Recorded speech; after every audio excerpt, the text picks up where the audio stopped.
Assalamualaikum warahmatullahi wabarakatuh. Perkenalkan, nama saya Muhammad Atsal Ramadan dari kelas 10 MIPA 5, nomor absen 20. Sekarang saya akan mempresentasikan 8 kerajaan dengan PowerPoint. Langsung saja. Yang pertama, Kerajaan Sriwijaya. Sriwijaya adalah salah satu kemaharajaan bahari yang pernah berdiri di Pulau Sumatera dan banyak memberi pengaruh di Nusantara dengan daerah kekuasaan berdasarkan peta membentang dari Kamboja, Thailand Selatan, Semenanjung Malaya, Sumatera, Jawa Barat, dan kemungkinan Jawa Tengah.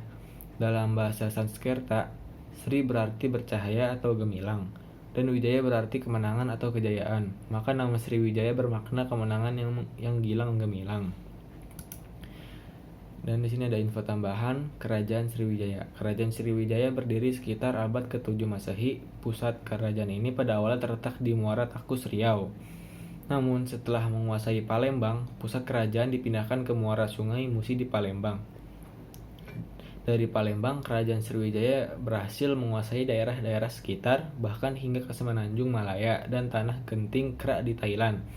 Dari prasasti-prasasti yang ditemukan, tidak diketahui siapa raja pertama Sriwijaya. Petunjuk tentang Raja Sriwijaya baru ditemukan pada prasasti Kedukan Bukit.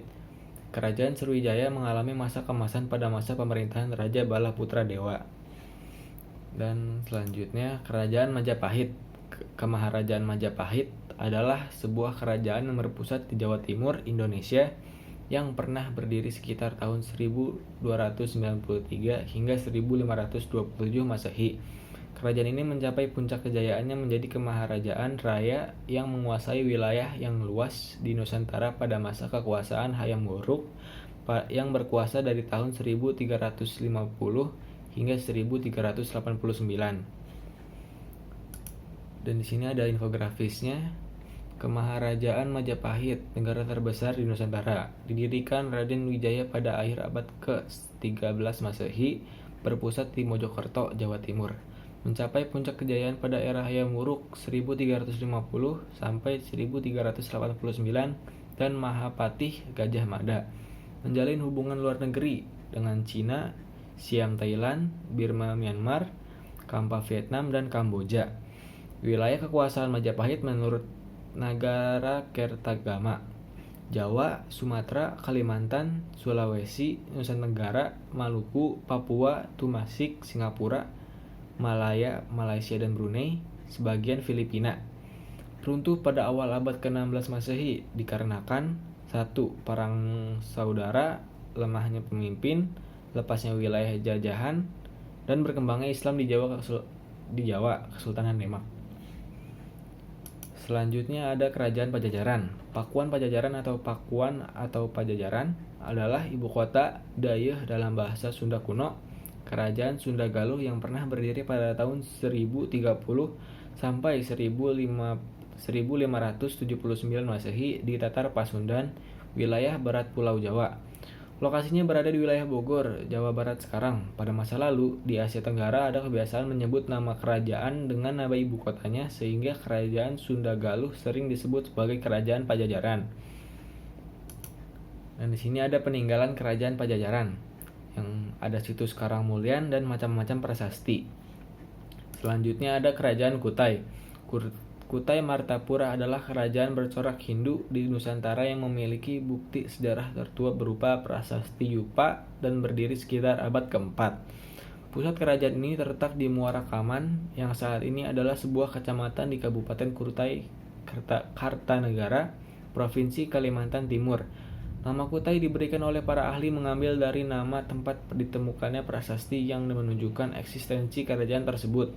Informasi nama Martapura diperoleh dari kitab Salasilah Raja dalam Negeri Kutai Kartanegara yang menceritakan pasukan kerajaan Kutai Kartanegara dari Kutai Lama menyerang ibu kota kerajaan ini. Dan selanjutnya juga ada infografisnya. Pusat pemerintahan di tanah Mula Warman.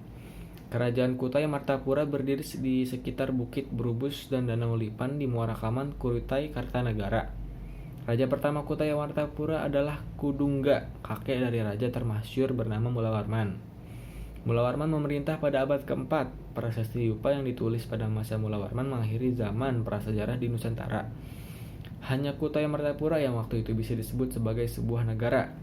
Teknologi di Kutai Martapura sudah maju, terlihat dari alat transportasi, manik-manik, hingga benteng pertahanan. Kutai Martapura juga makmur dilihat dari sedekah emas, tanah biji, wijen, hingga 20.000 lembu.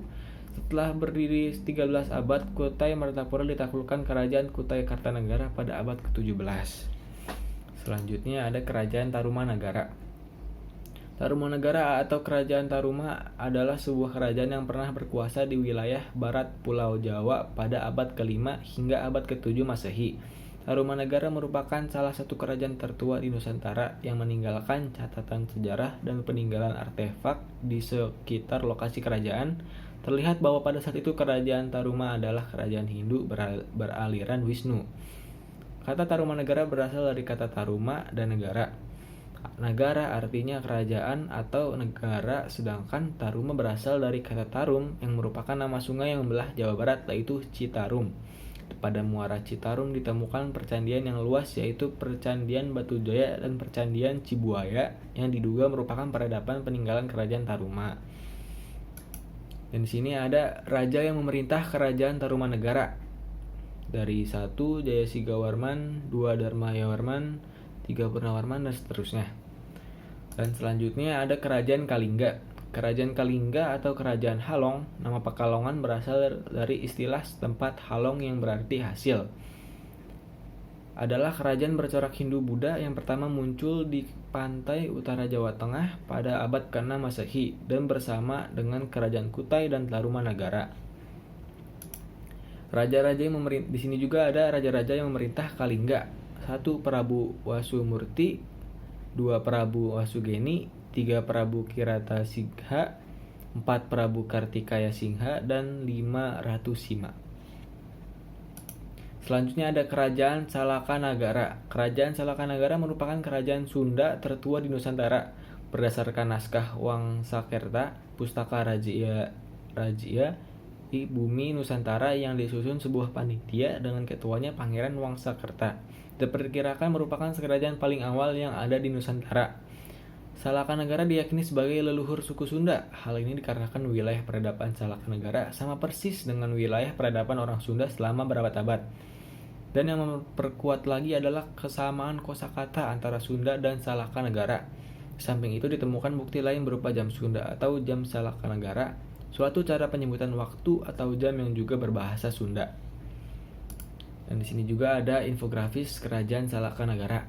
Diyakini sebagai kerajaan paling awal di Nusantara, diperkirakan berdiri pada abad ke-2 Masehi. Dipercaya sebagai kerajaan leluhur orang Sunda, termasuk cikal bakal orang Betawi. Dikenal juga dengan nama Kerajaan Holotan dan telah menjalin kerjasama dengan negeri Cina. Menaklukkan beberapa kerajaan di Jawa bagian barat lainnya. Kerajaan Ujung Kulon Banten, Kerajaan Tanjung Kidul Cianjur, Kerajaan Agni-Nusa Krakatau. Dan ini juga ada beberapa lokasi pusat kerajaan. Oke. Selanjutnya ada Kerajaan Bali. Kerajaan Bali merupakan istilah untuk serangkaian kerajaan Hindu-Buddha yang pernah memerintah di Bali, di Kepulauan Sunda Kecil, Indonesia. Adapun kerajaan-kerajaan tersebut terbagi dalam beberapa masa sesuai dinasti yang memerintah saat itu, dengan sejarah kerajaan asli Bali yang terbentang dari awal abad ke-10 hingga awal abad ke-20.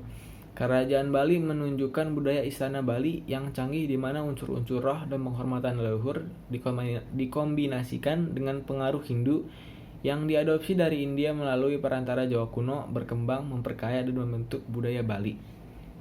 Dan di sini juga ada info-info tambahan seperti rumah adat Bali, senjata masyarakat Bali yaitu Wedung Bali, peninggalan kerajaan Bali Tirta Gangga, tari khas Bali tari kecak.